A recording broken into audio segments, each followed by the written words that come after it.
नमस्कार, आशा आंगनबाड़ी न्यूज में आप सभी का स्वागत है। शिक्षा मित्रों की मानदेय में बढ़ोतरी, अब जल्द ही मिलेगी बड़ी राहत। हाईकोर्ट ने एक बार फिर से राज्य सरकार को शिक्षा मित्रों की मानदेय में बढ़ोतरी को लेकर निर्णय लेने का निर्देश दिया गया है, जो कि इस वीडियो में मैं आप लोगों को लाइव प्रूफ दिखाने वाला हूं। तो वीडियो शुरू करने से पहले मेरा आप लोगों से एक रिक्वेस्ट है, अगर आप लोग मेरे चैनल पर नए हैं तो मेरे चैनल को लाइक करें, सब्सक्राइब करें, कृपया बेल आइकन जरूर दबाएं। तो चलते हैं दोस्तों, वीडियो को शुरू करते हैं। यहाँ पर आप लोग देख सकते हैं, इलाहाबाद हाईकोर्ट ने एक बार फिर से राज्य सरकार को शिक्षा मित्रों के मानदेय में बढ़ोतरी को लेकर निर्णय लेने का निर्देश दिया है और न्यायमूर्ति रोहित रंजन अग्रवाल की पीठ ने यह आदेश वाराणसी के निवासी विवेकानंद द्वारा दायर अवमानना याचिका पर सुनवाई के दौरान दिया। अदालत ने सरकार से कहा कि वह पहले दिए गए निर्देशों के अनुरूप गठित समिति की रिपोर्ट पर शीघ्र कार्रवाई करे ताकि शिक्षा मित्रों को उनके योग्य पारिश्रमिक प्राप्त हो सके। सीमित गठित करने के आदेश के बावजूद नहीं हुआ निर्णय। शिक्षा मित्रों के मानदेय को सम्मानजनक स्तर तक बढ़ाने की मांग को लेकर पूर्व में दाखिल याचिका पर अदालत ने 12 जनवरी 2024 को राज्य सरकार को 4 सप्ताह के भीतर एक उच्चस्तरीय समिति गठित करने का आदेश दिया था।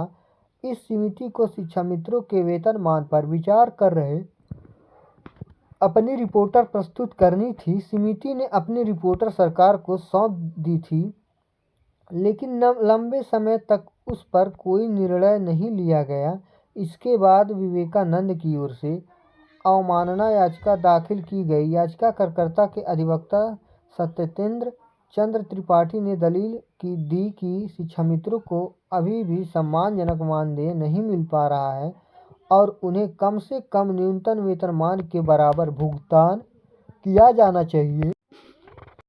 18 सितंबर को हुई पिछली सुनवाई में कोर्ट ने अपर मुख्य सचिव बेसिक शिक्षा सहित अन्य अधिकारियों को अनुपालन हलफनामा दाखिल करने का निर्देश दिया था। सोमवार को जब मामले की दोबारा सुनवाई हुई तो अपर मुख्य सचिव ने अदालत में हलफनामा प्रस्तुत किया। इनमें बताया गया कि समिति ने 21 अक्टूबर को बैठक आयोजित कर शिक्षा मित्रों के मानदेय बढ़ाने के मुद्दे पर विस्तार से विचार किया। हालांकि समिति ने निष्कर्ष निकाला कि यह मामला उसके अधिकार क्षेत्र से बाहर है और उसे लागू करने के लिए कैबिनेट की स्वीकृति आवश्यक होगी। समिति ने अपनी सिफारिशों की रिपोर्ट उच्च अधिकारियों को सौंप दी थी ताकि आगे की कार्रवाई सरकार के स्तर पर की जा सके। अदालत ने समिति की रिपोर्ट और सरकार द्वारा दाखिल हलफनामे पर विचार करने के बाद कहा कि इस स्थिति में अवमानना याचिका को लंबित रखना उचित नहीं होगा।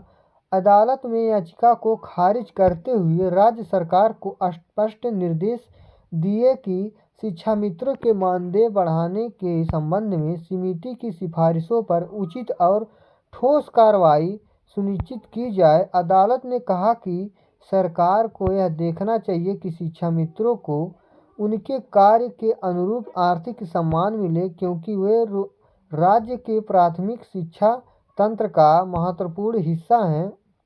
अदालत का यह फैसला शिक्षा मित्रों के हित में एक सकारात्मक कदम माना जा रहा है और अब सभी की निगाहें इस बात पर टिकी हैं कि राज्य सरकार की इस दिशा में इतनी तेजी से निर्णय लेती है। अगर आप लोगों को मेरा वीडियो पसंद आया है तो मेरे चैनल को लाइक करें, सब्सक्राइब करें, कृपया बेल आइकन जरूर दबाएं। धन्यवाद।